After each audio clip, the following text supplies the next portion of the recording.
The notification that made my stomach drop was not the first one that morning, but it had the particular silvery chime my phone uses for messages from family. I fumbled for it on the bedside table, blinked the crust of a short night from my eyes, and saw my half-sister's name, Elodie, above a preview that looked like a victory lap. Elodie Hart, verified, she hid it for months. Founder, no more. Thought you might like to see what bankruptcy looks like in shortage. Hashtag Sloan is broke, hashtag karma. She attached a screenshot, a cropped company's house page, and a sliver of the Gazette, neon yellow annotation circling a phrase. The word wasn't bankruptcy, not even close. It was a voluntary strike-off notice for my old limited company, a thing we had planned and signed months ago so we could close the container that once held our earliest experiments and move the machinery into something built for scale. But the annotation made the word strike off look like struck down, and Elodie's caption did the rest. Her followers, mostly fashion and lifestyle, occasionally career adjacent when she felt like preaching, did what followers do. I lay there and watched the numbers climb. 52 comments, 97, 1,000. The hashtag bled from her story to tweets and then to LinkedIn, where middle-aged men who loved a fable about a girl boss downfall clucked and shared. A blurry photo from last winter's pitch night resurfaced, me in a navy blazer, hair in a low knot, gesturing toward a graph. The graph wasn't even ours. It was a Canva template everybody used. Morning, Jules texted from our operations chat. Then another. Are you awake? Please say yes. I'm awake, I typed back. Don't reply publicly, not yet. I sat up, the room a gray London cloud in January, even though it was mid-May. The ledge outside my window held a stubborn plant I forgot to water. A squirrel had dug its claw into the soil and stared back as if I were in his house. I dressed in the quick uniform I trusted. Black trousers, a fresh white t-shirt, navy trench. Tied my hair back and slipped my flats into a bag so I could run if I had to. Trainers on, no makeup. The tube would be a tunnel of faces folded into screens, but I preferred their anonymous judgment to the performative sympathy of ride-hail drivers who recognized me from panels. By the time I wedged myself between a woman with a tartan scarf and a man reading the FT, the first journalist had messaged me. Mara, keen for comment on reports of bankruptcy at Ledgerwing, publishing at 11. No name, just a generic press alias and a signature that said London City Desk. I wrote back the sentence I had polished for days, waiting for a different kind of news cycle. Ledgerwing Ltd has applied for voluntary strike-off following a solvent restructure. No creditors are affected. A new entity holds the operating assets and continues to trade. I did not add the line I wanted to add, that my half-sister, who spelled credibility with an asterisk over the E like a cafe sign, was either willfully ignorant or delighting in harm. I deleted the draft where I wrote it anyway. I pressed send. At Old Street, a young guy in a camel coat glanced up from my tweet and then at me, then back to his screen with a conspiratorial smile, as if I had performed a good joke. Outside the station, wind rushed off the roundabout as buses hissed by. Our office at the edge of Shoreditch, red brick, glass box bolted to the roof like a hat, sat above a coffee shop that believed espresso should taste like an apology. I pushed the door, climbed the 3 flights, and found half the team standing, the way people stand after a fire alarm, in the corridor, holding laptops like pets. Jules, fringe pinned back, a pencil behind her ear, blue ring on her middle finger, stepped forward. You saw? I saw. They're tagging clients, she said as if reading a police report. Someone dredged up that old procurement doc from Burrow and Vale and is saying they'll cancel us. They won't. The velocity is intense. Ilya, our TCO, wheeled himself backward from his desk and swiveled to face me. His hoodie said something about databases that made me sound cooler by association. We can disable the company Twitter for the day, he said, or go dark on the website, hold a maintenance page.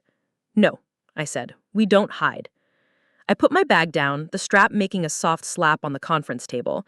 My heart had steadied into the dependable marathon drum I recognized from pitch days and due diligence sessions, the one that told me my system had clicked over from embarrassment to action. Shame is noisy. Purpose is quiet. I wanted quiet. Here's what's true, I said. Ledgerwing, the original entity, was a scaffold. We outgrew it. We moved the code base, the customer contracts, and the team to Ashler Holdings in March.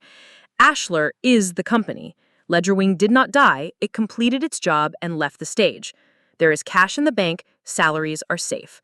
I will personally sign a statement of that effect and send it to anyone who wants one. The room breathed. A laugh like a hiccup escaped Jules. I would like that statement, even though I know. You'll get it. Also, do not waste a minute arguing with her followers. That's petrol on coals. Too late, muttered Ash, our designer, raising his hand like a schoolboy who'd been caught. I posted a collage of kittens under one of the threads. It gathered like 30 hearts. I can delete it. Leave the kittens. Let them do their good work. The internal Slack was a chop of channels with waves crashing in each one. Hashtag sales pipeline. A client in Manchester asking if they would still have access to the dashboard. Hashtag legal. Amy had pasted a template for correcting bankruptcy misstatements without inviting a lawsuit. Hashtag PR. A spreadsheet of journalists to call back. Nina's name starred at the top. She wasn't our PR, she was a friend who had been a journalist until journalism made her look like a half-squeezed lemon. She had recently set up a small shop and took bylines occasionally when someone needed a spine. I pinged her. Can I come to you? 10 minutes? She wrote, Here, window seat. I'll order the good croissants. Jules touched my elbow as I grabbed my coat. Bank called. Madeline from Monarch. She wants you to pop by. Today. Of course she does, I said. Tell her 3 o'clock. 3 o'clock was her suggestion. She's already sent an Outlook invite with a little urgent flag. Then it's a date.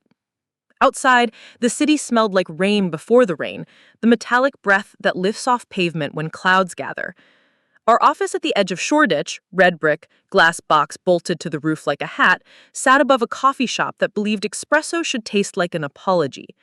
I pushed the door, climbed the 3 flights, and found half the team standing the way people stand after a fire alarm, in the corridor, holding laptops like pets. Jules, fringe pinned back, a pencil behind her ear, blue ring on her middle finger, stepped forward. You saw? I saw. They're tagging clients, she said, as if reading a police report. Someone dredged up that old procurement doc from Burrow and Vale and is saying they'll cancel us. They won't. The velocity is intense. Ilya, our TCO, wheeled himself backward from his desk and swiveled to face me. His hoodie said something about databases that made me sound cooler by association. We can disable the company Twitter for the day, he said, or go dark on the website, hold a maintenance page. No, I said, we don't hide. I put my bag down, the strap making a soft slap on the conference table. My heart had steadied into the dependable marathon drum I recognized from pitch days and due diligence sessions, the one that told me my system had clicked over from embarrassment to action. Shame is noisy, purpose is quiet. I wanted quiet. Here's what's true, I said. Ledgerwing, the original entity, was a scaffold. We outgrew it. We moved the code base, the customer contracts, and the team to Ashler Holdings in March. Ashler is the company. Ledgerwing did not die, it completed its job and left the stage. There is cash in the bank, salaries are safe. I will personally sign a statement of that effect and send it to anyone who wants one.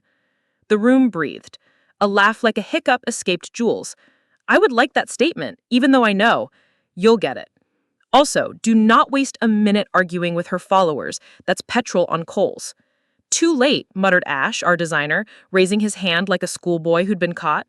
I posted a collage of kittens under one of the threads. It gathered like 30 hearts. I can delete it. Leave the kittens. Let them do their good work. The internal Slack was a chop of channels with waves crashing in each one. Hashtag sales pipeline. A client in Manchester asking if they would still have access to the dashboard. Hashtag legal. Amy had pasted a template for correcting bankruptcy misstatements without inviting a lawsuit. Hashtag PR. A spreadsheet of journalists to call back. Nina's name starred at the top. She wasn't our PR, she was a friend who had been a journalist until journalism made her look like a half-squeezed lemon. She had recently set up a small shop and took bylines occasionally when someone needed a spine. I pinged her. Can I come to you? 10 minutes? She wrote, Here, window seat. I'll order the good croissants. Jules touched my elbow as I grabbed my coat. Bank called. Madeline from Monarch. She wants you to pop by. Today. Of course she does, I said. Tell her 3 o'clock. 3 o'clock was her suggestion. She's already sent an Outlook invite with a little urgent flag. Then it's a date. Outside, the city smelled like rain before the rain, the metallic breath that lifts off pavement when clouds gather. Our office at the edge of Shoreditch, red brick, glass box bolted to the roof like a hat, sat above a coffee shop that believed espresso should taste like an apology. I pushed the door, climbed the 3 flights, and found half the team standing the way people stand after a fire alarm, in the corridor, holding laptops like pets. Nina tore the receipt and wrote her to-do list on the clean half. Media advisory goes out this afternoon, under embargo for Friday at 5, she said. Key line, following a solvent restructure, Ashler Holdings continues operations. Don't take questions about family, nothing personal. If they ask why you didn't disclose earlier, you say you were honoring NDAs and ensuring employees and clients were briefed first, which is true. It is, I said. The croissant surveyors crumpled between my fingers, a small mercy that something in the world still obeyed butter and time. Speaking of employees, Nina said, what's morale? Sufficient, I said. Scared, but sufficient. Then feed them, she said. Pizza tonight.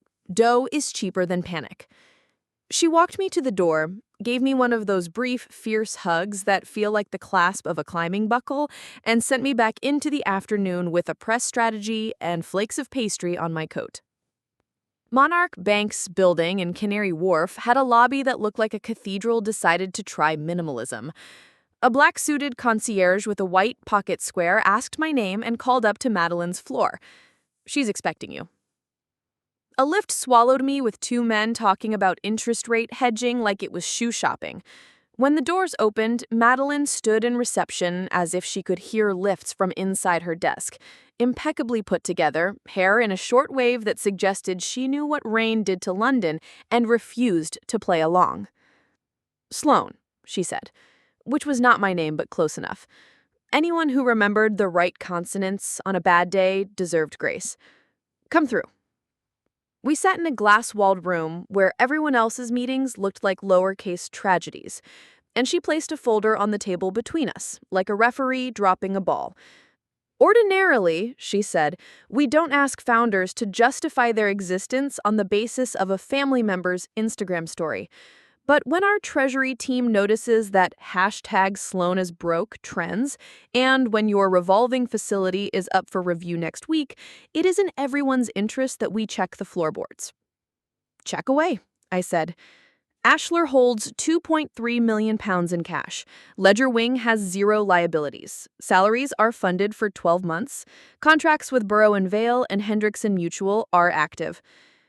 Proof? She asked, and it wasn't unkind. I had printed it all. The bank statements, light blue and unassuming, copies of signed novation agreements, moving obligations from Ledger Wing to Ashler, the Gazette notice with my pen circle around voluntary. I slid the stack across. She read quickly, which means she had learned that time is respect. You did this properly, she said. Why didn't you preempt the narrative? Because we aren't a narrative. We are a product that moves money more honestly for small businesses than the banks do. We don't preempt gossip. We ship. Madeline's mouth twitched in a way that might have been amusement. And Friday at 5? A demonstration. Partners, a few press, a room with working Wi-Fi, if all goes well. Don't let the Wi-Fi become your Greek chorus, she said, and I realized I liked her very much. I will note this conversation in our file. There will be no changes to the facility at this time. Thank you, I said. My shoulders came down a centimeter. Also, can I ask a favor? 1. If any of your junior analysts apply for a role at a stealth fintech called Larkspur Partners, know that it's us. We're recruiting a community lead and 2 analysts under a light cover because I don't want the Elodies of the world to make this into a horse race. Larkspur? She said, eyebrows lifting. You can't possibly choose a plant name in London. Every wine bar will think you were opening next door. It's a decoy, I said. The real name is Ashler. Cutstone. Better, she said, and stood and shook my hand, with the firmness of someone who knows when a favor has been cashed in. On the DLR back towards bank, my phone trembled like it had a fever. Mum, call me. My father. Are you okay? Jules. We ordered pizza. Ilya. Wi-Fi for Friday. Secured. And then Nina. Small problem, fixable. Elodie posted again. She's framing your silence as proof. You'll need to offer a public sentence sooner than this evening. Not a statement, a sentence. I typed one on the top step of the escalator where people prefer you to move. If you're here from gossip, Ledger Wing is closed because our new company, Ashlar, is stronger. Salaries paid, products shipping. See you Friday. I stared at it, my thumb above the button. I wanted to live in the clean world where contracts spoke for themselves, but we live in a world where we must pin our facts to the board. I posted. The replies arrived as if they had been waiting in a green room for their cue. This is classic spin. Strong women don't need to brag. Congrats, so proud. Why no disclosure? Following for the Friday we were hacked statement. And in between, the quiet ones I cared about. A client who said she didn't care what we called ourselves as long as her invoices stopped lagging. A developer who wrote, "Been there. Keep going." A woman in Leeds who had once pitched me her bakery's loyalty scheme and whose note said, "My mom would have folded at the first sign of people talking. Thank you for not folding." At the office, the smell of pizza mingled with the smell of cardboard and permanent marker. People had stopped pacing and started making jokes again, which is how I knew the worst wave had passed. I stood on a chair because I refused to buy a lectern and spoke to their tired, bright faces. "Thank you," I said. "Thank you for shipping when the internet begged you to stop. Friday is not a fight. It is an invitation. Everything we show will be unvarnished. Live product, live clients, real numbers. You are not defending me. You are demonstrating a thing you built." Ash lifted a slice like a flag. "Do we get t-shirts?" "Only if they are comfortable, and only if the cotton doesn't shrink into shame." They laughed because the joke was not good, but it was ours. And I thought of the early months when we believed the proximity to a good idea was its self-protection. It never is. Only the execution is. By midnight, the traffic had thinned to the kind of internet whispers that make up its constant breath. I walked home along Great Eastern Street with my coat open, phone heavy and battery red. On a billboard, a face the size of a room smiled down at me with the promise of a holiday in Lisbon. The bus stop shelter was glass and posters and shelter from nothing. At my door, Elodie's message sat on my screen like a cat who had found a sunlit square. "Hope you're not angry," it said with a string of glittering hearts. "People deserve the truth. Also, LOL, saw a job post for Larkspur Partners. Is that you? Looks like an easy win." I stared. My chest did that peculiar expansion shrink where fury and pity take turns wearing the same coat. Easy win. The way she spoke about jobs like they were candles you blow on and they become yours. She had always been good at rooms that liked admiration and mirrors. She had been less good at rooms that needed listening. I typed, "Larkspur is a portfolio experiment. Interviews this week. Good luck if you apply." Maybe I will. Should be fun to work in fintech for a week. I put the phone face down and let the quiet fill the flat. On the table lay a notebook where I wrote lists when my mind wanted smoothness. Friday run of show, sign-in list, cables and backups, spare mics, coffee, journals to lay on chairs so people felt expected, names of clients who were happy to speak for us. I added a line. Recruit for community lead, blind listing, okay. And below that, if the right person arrives, don't flinch because of the surname. "First," I said, "tell me what you think Ashlar is." Elodie, E. Heart on the calendar, neat black letters that looked like a door she could close if needed, sat straighter. She placed her hands flat on the table as if the grain were a touchscreen she could wake with intention. "Ashlar," she said carefully, "is a cut stone. In architecture, it's precise. True lines, weight-bearing. Your company is the same shift, I think, from scaffolding to structure. For the people who use it, Ashlar should feel like the solid piece in a wall you can lean your back against and trust you won't fall."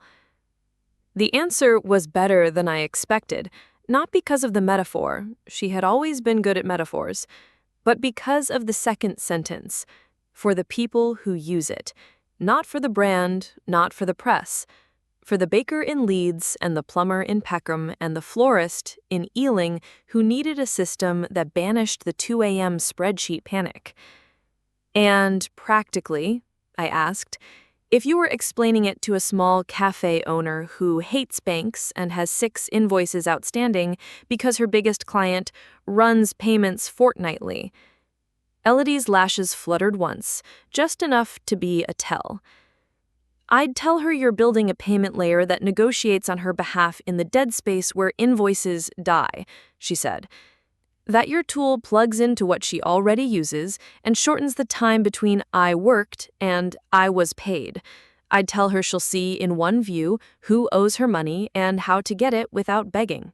And I'd tell her not to bother with the word fintech, because it's not a word anyone should have to use while making sandwiches. Jules would have smiled at that. I did not smile. And what would you tell her about last night? I asked. About a woman online saying we are broke. Elodie held my gaze. One of the things I had always grudgingly admired about her was that when a lens points in her direction, she doesn't blink. I'd say that woman used the wrong word. I'd say companies aren't people, they're containers, and you moved your goods to a better container. I'd say, if you're still being paid for your cakes, and the deliveries show up, and your dashboard works, does it matter what someone's cousin posted? And I'd offer to check in real time that the dashboard works. Someone's cousin, I repeated. It would be a bit weird to say my cousin, also inaccurate. Half-sister, I said, in the tone of a dictionary entry. Half-sister, she echoed, and a surface tension formed over the phrase, like glass blown in a shape you could rest a palm on. I'm here as a candidate, not a relative. Good, I said. Here's the role. Community lead. You would build the relationship tissue between Ashlar and the people who depend on us.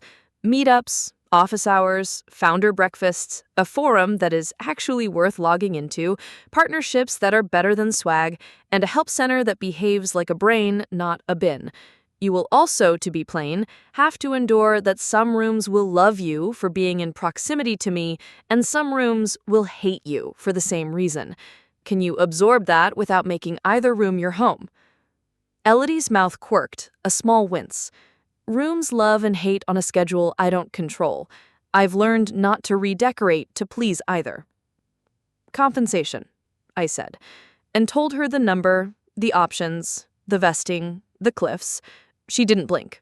She knew the language. She had been positioned near money for long enough to know what its words weighed. I have a condition, I said. Of course you do, she said, and the reflex was almost affectionate. Say it. No public commentary about Ashlar or Ledgerwing or my personal finances for 90 days. Not positive, not negative, nothing. If someone tries to bait you, you ignore. If a sponsor asks you to weigh in for engagement, you refuse. If you want this job because you think proximity to the fire will make good content, we're done right now. At 2, a journalist from a paper that delights in leads like knives asked if bankruptcy was contagious. Nina wrote back, absolutely. In fact, She looked at the window, square of London, where a plane drew a line through the sky. I understand, she said. I expect the same from you. My followers they're mine. I don't want to be an advertisement with a surname. You expect the same from me, I repeated, in case the room needed the sound of it to be true. Fine. I will not use your audience. I will not even use your full name. A knock. Jules entered with her notepad and the efficient breeze that follows her into rooms. She glanced at Elodie and then at me, a question, a history, an index of caution compressed into a look. I tipped my chin. Proceed. We run a practical, Jules said, sliding a sheet of paper between us. We give you a problem and 30 minutes. No internet, no phone. A pen, the brief, the whiteboard. Then we talk about your approach. Elodie exhaled. Okay. The brief was deliberately dull, because dull is where systems prove themselves. A borough council's procurement head has invited Ashler to propose a pilot with 150 local SMEs. The objective, reduce average days sales outstanding by 10 within 60 days. The council's IT is archaic. Their comms are wordy. The SMEs are tired. Design a community program around this pilot that is useful, not fluffy, and measurable. She read it, tucked a strand of hair behind her ear, and stood. The whiteboard waited. She wrote, "Start with a promise," then drew 3 columns. Owners, council, Ashler. In the owners column, she wrote, "No jargon, office hours, payment chase scripts, microgrants for collective invoicing days, partners discount on accountancy software." In council, she wrote, "Dedicated inbox with a human, weekly cadence emails, 1-page pilot explainer with 3 boxes. Someone shows up at market day with a badge and answers questions. Their badge cannot say innovation." In Ashler, she wrote, "Build a pilot dashboard that shows a single metric, time saved. Publish a weekly chart in the community forum. Highlight businesses that improved without turning them into a case study zoo."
I walked the path I would take to the stage, touching the back of chairs as if each one were a word I needed to remember. Nina perched on a stool with a headset, test reading the media advisory under her breath like a spell. "No family questions," she reminded me. "If they insist, we end the sentence with no comment and move forward." "Understood," I said. I found Elodie near the sign-in table, arranging name badges.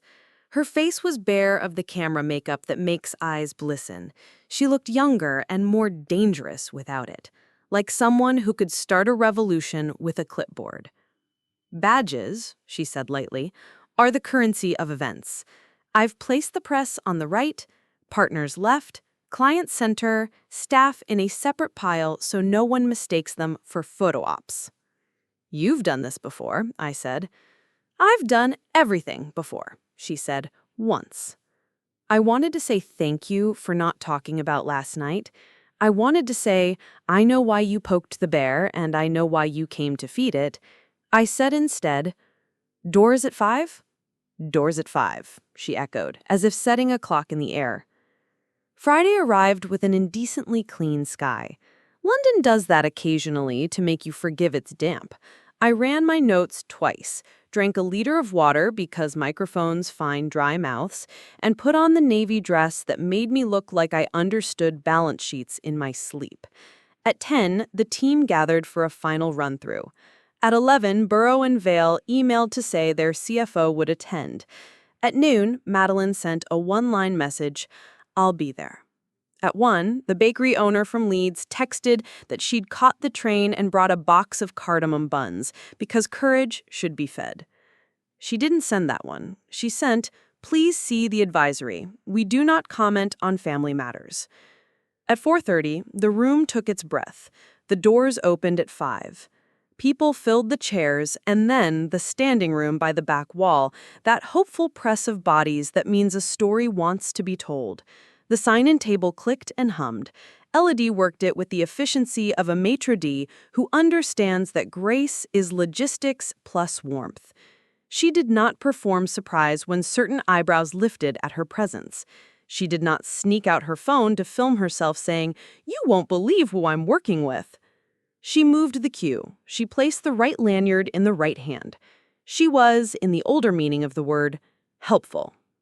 Backstage, the air felt different. The kind of electricity that has nothing to do with cables and everything to do with attention about to be paid. I pressed my palms together. Ilya checked the live demo twice. His fingers flew, and his face was an expression I've learned to trust the way sailors trust barometers.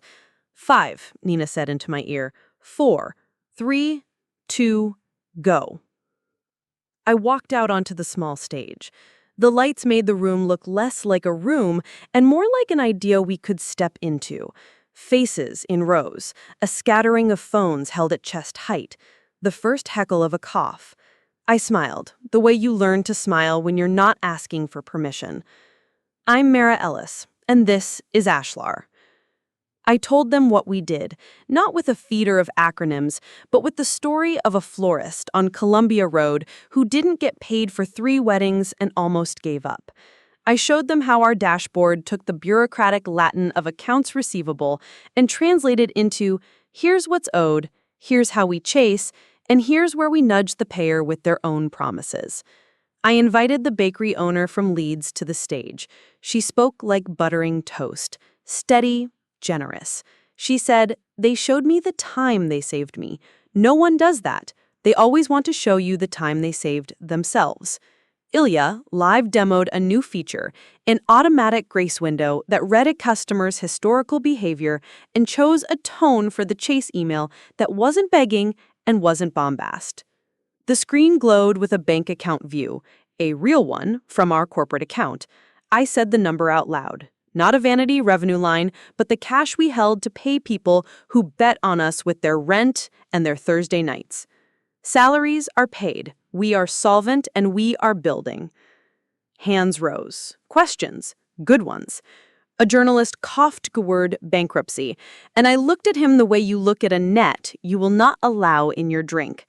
There was no bankruptcy. There was a restructure. It's in the public record. You're welcome to read it on your own time. We're going to spend this hour on the work. The gnat buzzed away. Then the interruption that isn't really an interruption because big nights invite test.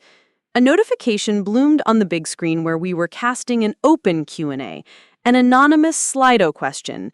Everyone could upvote because transparency is a drug. If you're so solvent, why did your sister say you were broke? The upvotes sprouted like mold. I could feel the room tilt toward the spectacle everyone pretends not to want. Nina spoke into my ear. Option A, ignore. Option B, one line.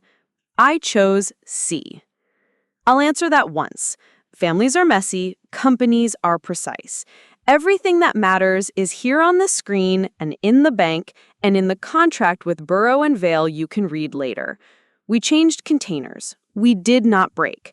Now, I pointed at the chart updating on the screen, the pilot's live metric from our soft launch with 20 businesses. Watch this number climb. It did. Not dramatically, not in a way that would make for a movie montage, just up. Small businesses got paid a tiny bit faster because we removed friction in 3 places where friction hides. The room exhaled. The hands that held phones lowered minutely, the way hands lower when a crowd chooses to listen to a person instead of to their own idea of the person. After the formal Q&A, we opened the floor for conversations in clusters. Partners drifted toward partners. Journalists asked Elia to show them the audit trail again. The bakery owner sold 3 dozen buns from a box at the back because she is a genius. Madeline squeezed my elbow in a way that communicated not sinking. Mo from the council said, "Our crest stays yes, but your badge can be bigger than innovation." I searched for Elodie in the press of people and found her by the back door, holding the edge of a roll-up banner to stop it from turning into a sale. Her hair frizzed the way hair does when humility has been earned honestly in humid rooms. She looked tired and present, and, this surprised me most of all, content. "How did I do?" And I asked. The role of sister and boss misfitted my mouth, but I let it sit. "You answered the wrong question with the right thing. It was good. Also, the buns are perfect." "Of course they are," I said. She shifted the banner and lowered her voice. "Can I show you something?" "Now?" I said, "because now is a hurricane." "Now," she said, and there was a thread through her tone I couldn't not follow. She pulled her phone from her pocket, flipped it, and held it face out for me to read. The screen showed a DM thread. The name at the top was a small explosion in my brain, a venture capitalist whose portfolio included 2 of our competitors and an opinion he liked to turn into headlines. His message read, "We like your style. You could do a tell-all about Mara's restructure. Numbers, receipts. We'll make sure it reaches the right people. Fee is $50K for an exclusive. Clocks ticking." I did not feel angry in the way I expected to feel angry. I felt something colder and more informational, like a spreadsheet rearranging itself to reveal a hidden column. "When?" I asked. "An hour ago," she said. "I didn't answer. I wanted you to see it as it is, before I said anything." "And what do you want to say?" I asked, aware that the end of one story and the beginning of another often live in the same breath. "I want the job. The real one, not the trial. I won't take their money, but—" She looked up from the phone to the corner where the bakery owner was laughing with Mo, to the cluster of clients comparing notes, to my team who had decided, for one night, that exhaustion was worth it. "I need to tell you something else before I sign anything permanent." She swallowed. Her hands steadied. The room around us, oblivious, spilled laughter like warm light. "What?" And the air between us thinned to a wire. She met my eyes. The screenshot she used, the first one, the Gazette image in my post, I didn't find it by accident. I asked someone to send it to me before it was public. Someone at Burrow and Vale. And the fire alarm split the room wide open. The first tone was a polite trill, a school bell in a good mood. The second was the howl. Red lights winked along the ceiling like patient eyes that had just remembered to blink. The building manager's voice came soft and unhelpful over the PA. "Please make your way to the nearest exit," and then repeated, sterner. For one beat, the room hesitated, that hurried half-second where people calculate whether spectacle might be worth risk. I stepped to the front edge of the stage and pointed left and right. "Exits are here and here," I said into the live mic. "Take your belongings if they're within reach. We'll reconvene on Red Lion Square." Nina was already moving along the side aisle, palms up, shepherding. Jules materialized at the sign-in table and began the ancient ritual of queue management in reverse. Ilya closed his laptop with the tenderness of someone putting a lid on soup and yanked the power from the demo rig. Elodie lifted the roll-up banners and caught the cords with one hand so they wouldn't whip faces. The bakery owner clutched her bun box like a life raft. Madeline took an arm of an older partner I didn't recognize and let him lean on the stability of her competence. We flowed, because practice is a kind of kindness you offer your future self. Down the narrow corridor that 20 minutes earlier had held a nervous journalist muttering into his phone. Past a glass wall behind which a yoga class stared at their reflections while holding planks as if the concept of emergency were beneath them. Out into the freeness of the square where trees the size of stories threw lacework shade on the paving.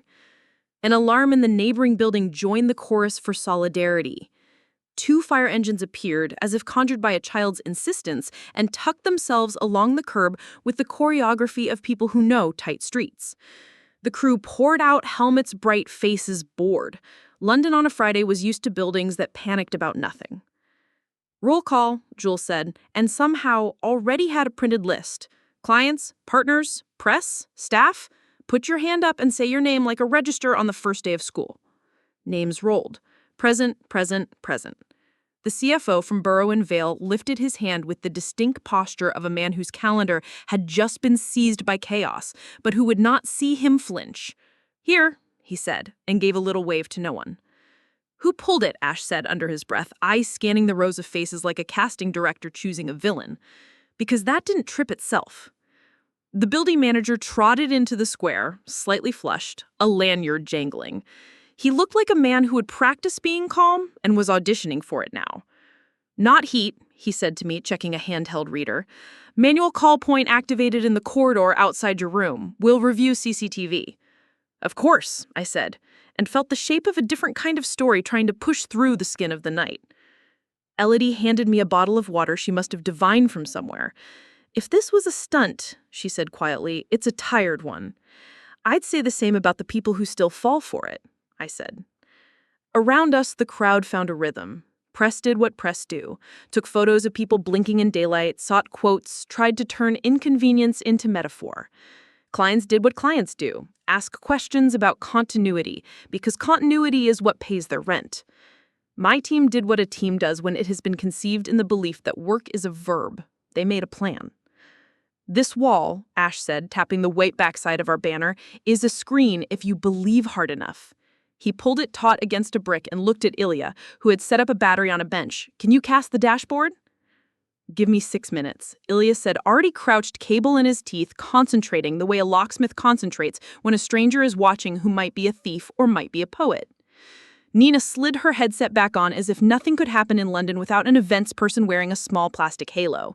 We were restaging in the square, she told the building manager before he could tell us we couldn't. She found a step that made a passable platform. Mara, you can do 5 here to hold the room while the fire brigade do their performance art. I climbed onto the step and held up a hand, and the murmur gave me the space 2 inches around my words. We'll continue. Short version while the professionals do their job. Ashler is solvent, our clients are live, and the pilot is improving time to pay by minutes that will become days. If anyone came for drama, you've already had your money's worth. If you came for work, we'll show it to you against a less expensive ceiling. A laugh rippled, grateful. The bakery owner in the second row raised her bun box. Free fuel, she said, on condition you promise not to call this bundraising. Never, I said. I respect carbs too much.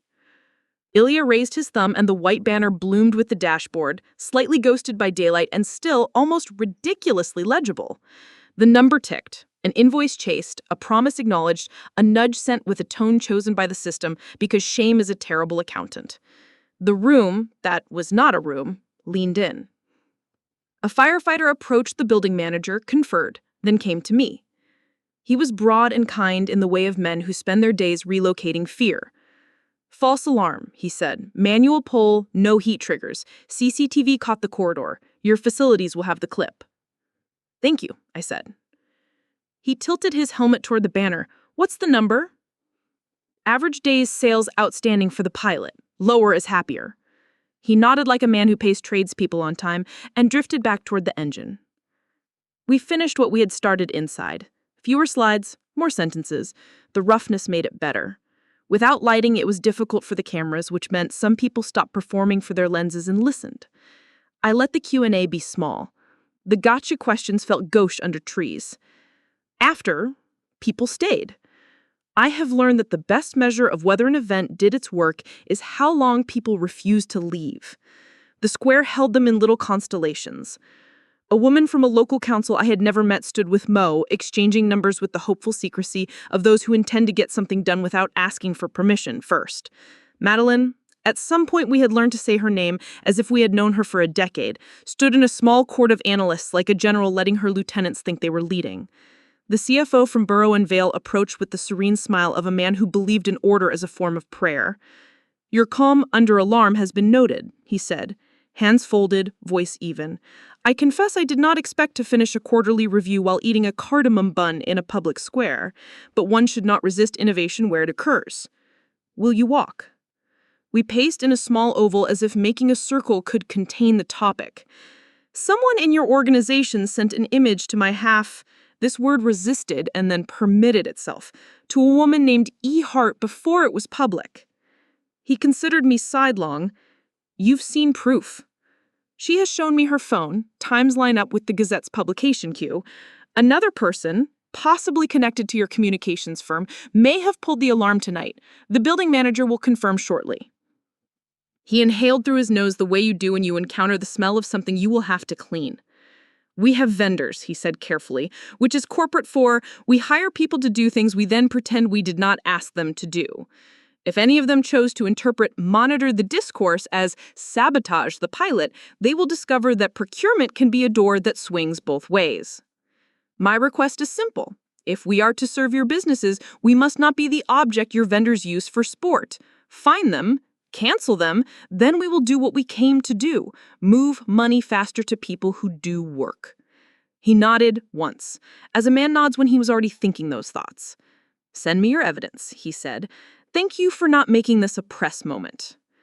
I'm not the subject. The work is. He smiled and some tension moved out of his jaw and into the pavement where it would trouble no one. Back inside with the all clear, we rebuilt the room as if our hands could insist on normal. The banner returned to its corner, cables slithered back onto tables.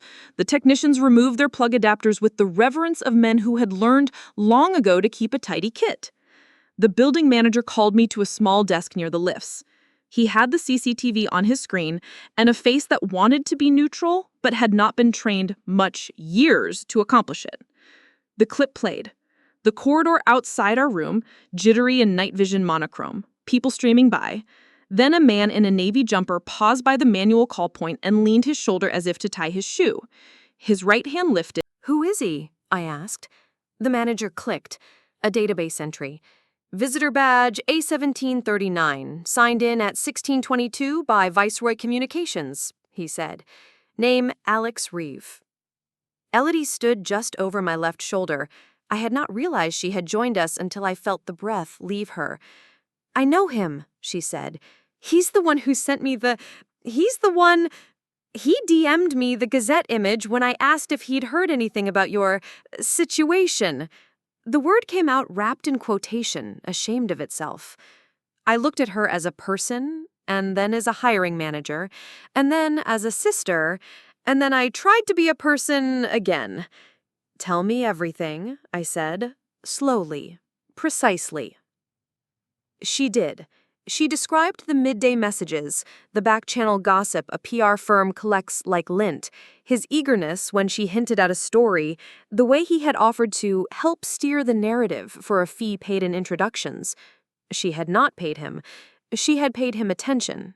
Sometimes attention is the most expensive currency. I will call him, she said. Now, on speaker.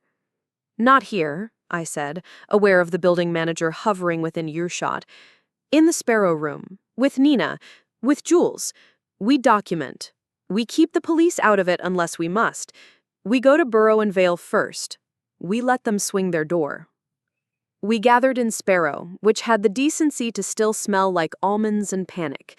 Nina placed her phone on the table like a stone you put down to hold the paper of a map in a wind. Recording, she said. State your name. Mara Ellis, I said. Jules Bennett, said Jules. Elodie Hart, Elodie said, and the syllables made the room flinch in time with me. Nina nodded to Elodie, who scrolled her DMs and tapped call. The line rang, and then a voice answered with a brightness that had been trained to greet clients in any mood. Alex Reeve? Alex, it's Elle. You sent me the Gazette image. You were at our event. The alarm went off. A beat that sounded like the inhale before a lie. I was there, yes. Terrible luck. Are you well?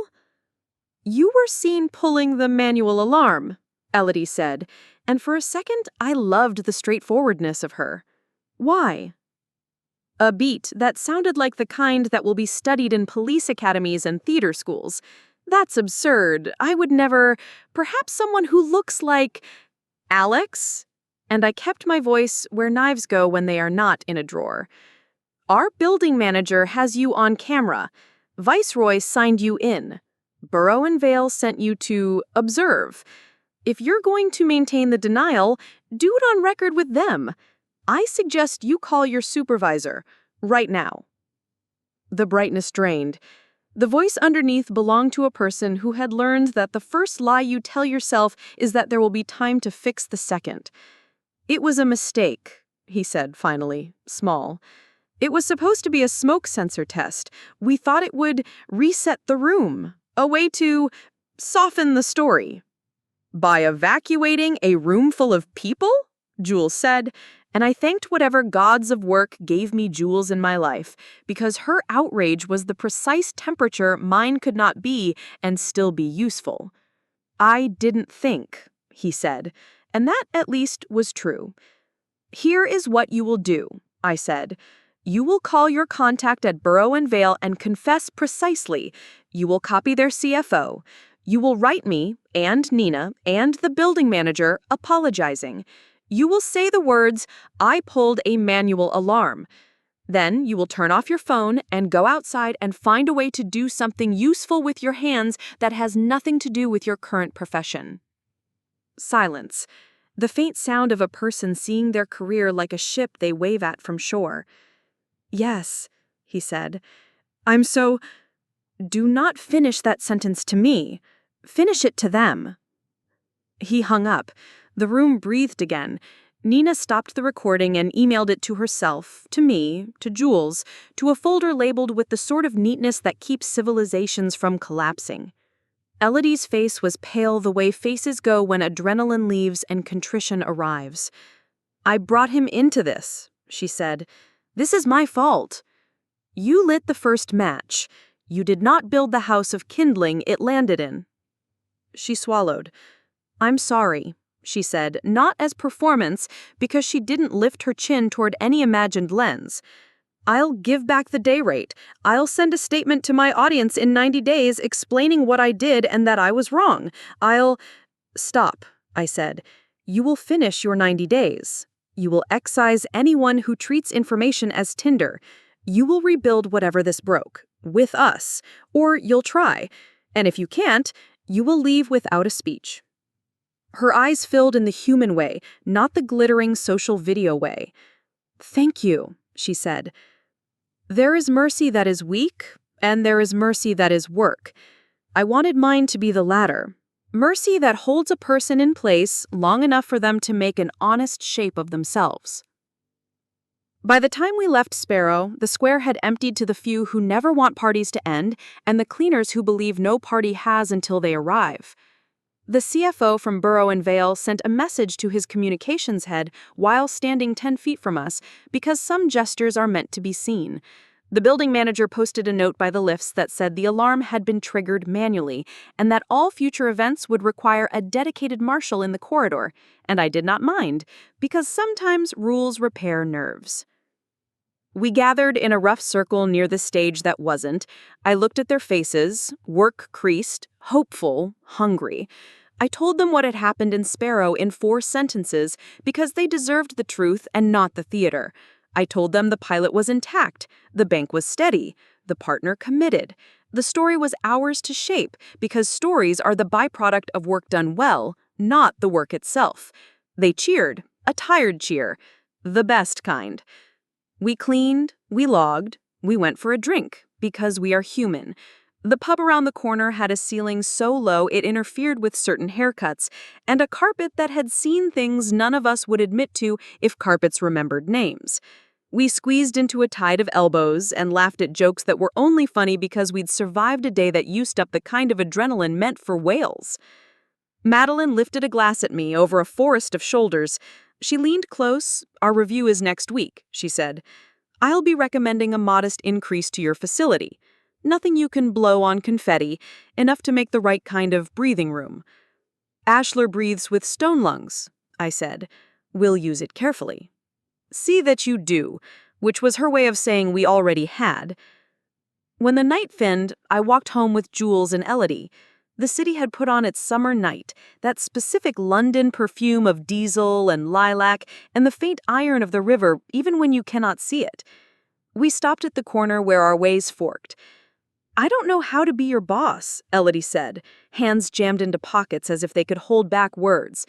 "And I don't know how to be your sister. I know I failed at the second and just started learning the first." "We'll start with colleague," I said. "It is the only noun that can be true before anything else." "Colleague," she said, trying the shape of it like a shoe. Jules looked at us both with genuine fondness she allowed herself only when she was too tired to hide it. "Bring buns to Monday stand-up," she said to Elodie. "That's how I make sense of progress." "Done," Elodie said. We went home to the small sadness that comes after loud days and the larger relief. I slept as if sleep was something I had applied for and been awarded, and woke at 6 with the sense that a city had shifted a fraction and let my street rest easier on the morning. Saturday was for inboxes. Viceroy Communications had issued a statement to Borough and Vale that would teach a first-year PR student nothing and a third-year everything. Regret without apology, explanation without admission. Attached privately, the email from the CFO to me made sure this was clear, was a letter from Alex Reeve confessing in unvarnished nouns. Viceroy had been removed from all Borough and Vale work. The CFO's signature looked like a decisive staircase. Nina sent me the clip of our square-side demo from 3 different phones. None were good. All were perfect. Jules had already chopped a 2-minute cut that made the number doing its quiet climb into a kind of protagonist. "Use on Monday?" she texted. "Or embargo for case study?" "Use Monday," I wrote back. "Leeds Bakery gets top line. Mo gets second. No mention of alarm." At noon, I drafted a note to the team, a version of the facts plain enough to stand without my voice holding it up. I told them hiring was slow until we finished the Borough pilot. I told them Larkspur, the decoy, had served its purpose. I told them we would be listing the open roles under our own name from now on, and if they received messages from VCs offering money for mess, to send them to me so I could draw a map of who still played games I'd decided not to play. Elodie knocked at my flat at 3 with a tin of something savory because she had listened to Jules and because maybe she wanted to show up where there were no stages. We sat at the table, she put her phone face down and didn't glance at it even when it thrummed a little, which is a bigger apology than any caption. We spoke in present tense. We talked about the Monday stand-up, the order of the council pilot's office hours, the tone of the payment chase scripts. We agreed to remove the phrase "just checking in" from all templates because it sounded like an apology for existing. We built a small manual for how to be colleagues. It looked like a list of verbs. Sunday, I ran. The canal did its ballet of dogs and bicycles and couples rehearsing the arguments they would have later in kitchens. I stopped to watch a heron hold the water remarkably still just by being of it. I thought about containers and animals that outgrow them, about skin and stone, about the way words like bankruptcy suck air out of a room because they pretend to be more true than the sentences that explain them. Monday, at 9, we began our pilot. The council had given us a room we promptly ignored by moving the chairs into a circle. Business owners arrived with the posture of people who brace without noticing. Elodie took names not like a bouncer at a club, but like an usher at a small church. We did not start with a slide deck. We started with a question. Who owed you money last week? Then, what was the last sentence you wrote to them? Ilya's team installed the lightest version of our tools on 4 laptops in 20 minutes. Jules set up a help desk with the ferocity of a woman who once ran a theater in a town that didn't love plays yet. By 11, 3 invoices had been paid. Not full, small. £312, £451, £77. Numbers that would keep a fridge full and a supplier from calling a third time. The council's comms lead tried to hand us a leaflet template, and Elodie smiled at him in a way that made him want to be better at his job. "We'll use your crest," she said, "but we won't make anyone read a paragraph that includes the words innovation or synergy. We'll give them a sentence and a phone number." At noon, Jules brought out the buns. At 12:15, Mo took a call and came back with an expression that had learned to relax. "Viceroy are gone," he said, and didn't add "I told you so," because competence is its own victory. Also, the leader from a neighboring borough wants to visit on Friday. We told them to bring biscuits and a problem. At 1, my phone buzzed with a message from Madeline. Review complete. Facility increase approved. Your signature when convenient. A PDF followed. Numbers tidy, terms respectful. At 2, the bakery owner taught us to fold the brown paper of a pastry bag in a way that made it stand by itself. Systems, she said, are just the ways hands agree to do things so brains can think about other things. I wanted to stencil it on the wall. At 3, we published the square side clip. No alarms, no fire engines, just 2 minutes of people watching a number learn to behave. The caption read, "We changed containers. The work continued." It was Elodie's idea. The title. She didn't ask to be credited. She was sitting on the floor threading cable ties into lanyards because someone had forgotten to order the right stock. And she said the sentence as if it had been in the room the whole time, and she had just pointed at it. At 4, the CFO from Borough and Vale walked in without entourage. He watched for 15 minutes, moved between the stations without interrupting, then stood beside me where I was refilling a water jug. "We will expand," he said simply. 80 more businesses by August. We will send the papers by Wednesday. We will also be sending a letter to our entire vendor network with a sentence that includes the words zero tolerance and interference and ends with goodbye where necessary. "Thank you," I said, and meant the 2 words in 3 separate directions. Forward, towards the businesses who needed the steadiness. Sideways, towards my team.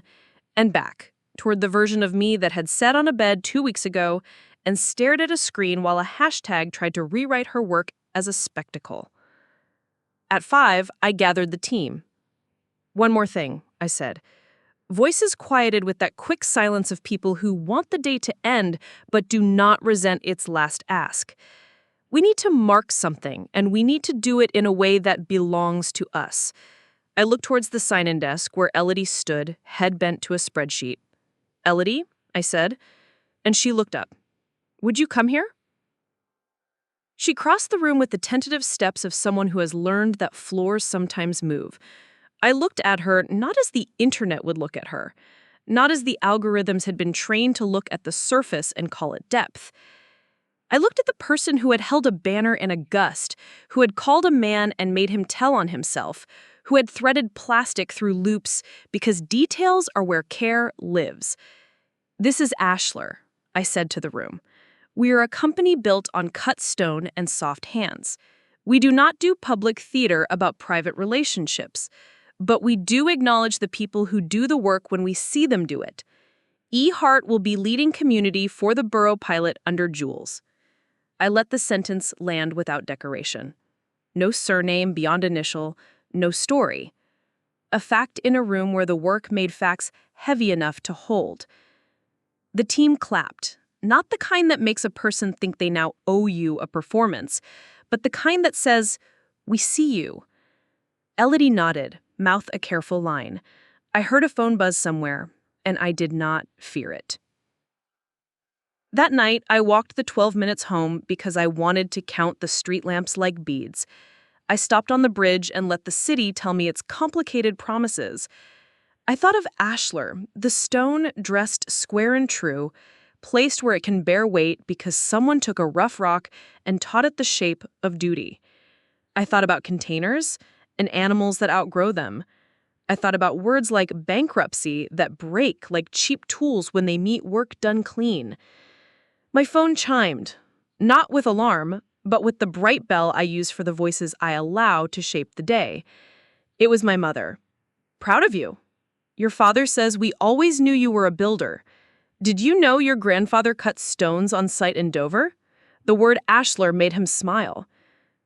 She had attached an old photo, a man with hands like shovels and eyes like harbor water, standing by a wall that would outlive him. I sent her a photo back, of our room, still lit, a circle of chairs, a whiteboard with "no jargon" underlined twice. "Tell him he named my company," I wrote. Even though he had been gone 10 years, and even though we both knew it would be a story we'd tell each other, Because some truths only arrive through fiction. In the week that followed, small things accumulated, like small stones laid with attention.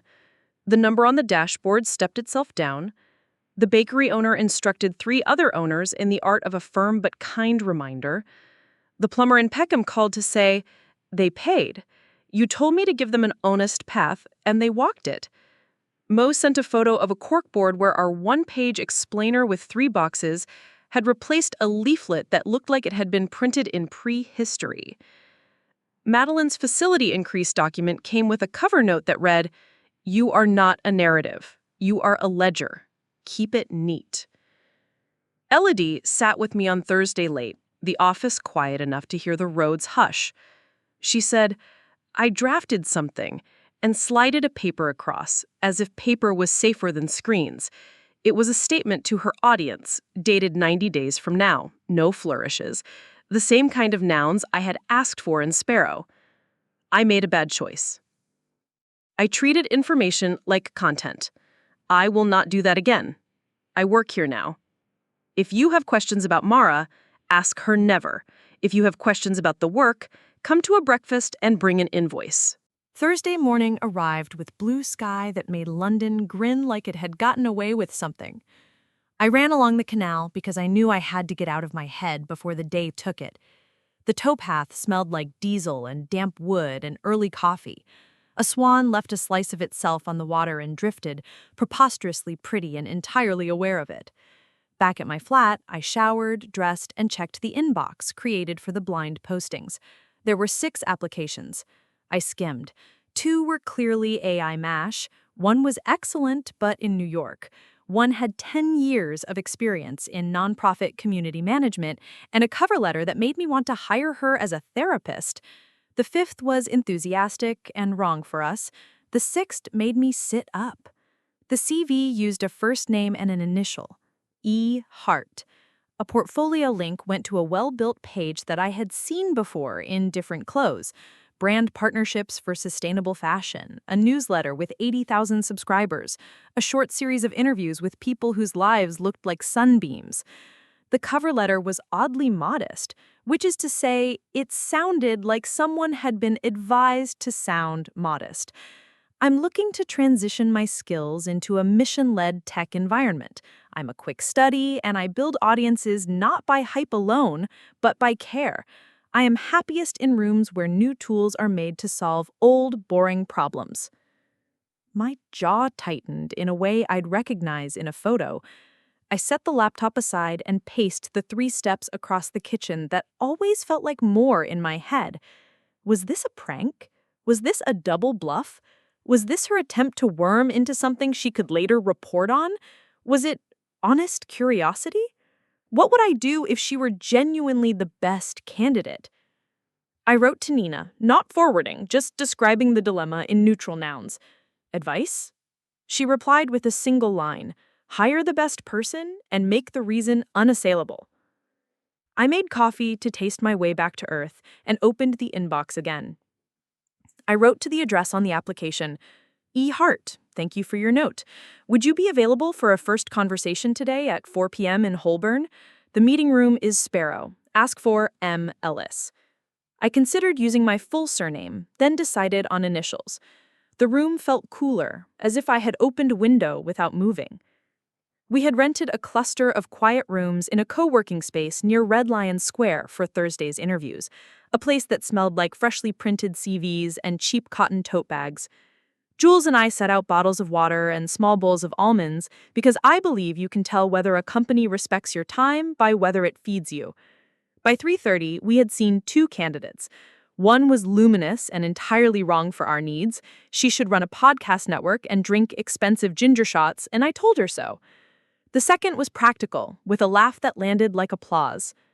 At 3:45, I left Jules with a signal, 2 knocks, and walked into the Sparrow room. It was a rectangle with a window on the street.